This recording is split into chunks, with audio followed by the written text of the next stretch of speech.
Good morning. আজকের ভ্লগটা হচ্ছে শান্তিনিকেতন যাওয়ার দিনের ভ্লগ।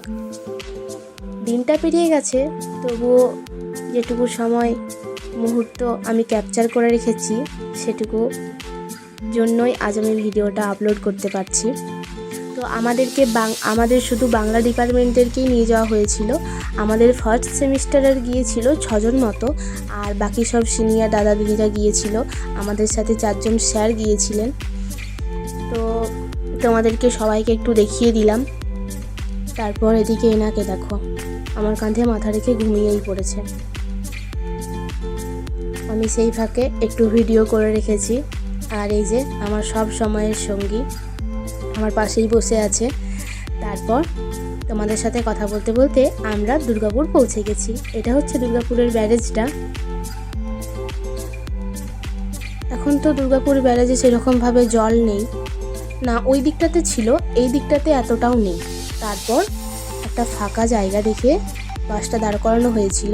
আমরা খাওয়া দাওয়া করতে সবাই মিলে বসে পড়েছি।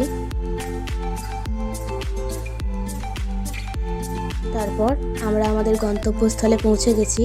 এবার আমরা সবাই মিলে হেঁটে হেঁটে যাচ্ছি রবীন্দ্র ভবন মিউজিয়ামে তো ফোন অ্যালাউ ছিল না, ভিডিও করাও নিষিদ্ধ, এমনকি ফোন রিসিভও করা বারণ। তো যতটুকু যা ক্যাপচার করে রেখেছি ততটুকুই তোমাদের সামনে তুলে ধরেছি। অবশ্যই ভালো লাগলে লাইক কমেন্ট করো। সত্যি শান্তিনিকেতনটা হচ্ছে শান্তির জায়গা, নামটাই তো শান্তিনিকেতন। চারিদিকটা কি সুন্দর ফুল গাছে সাজানো।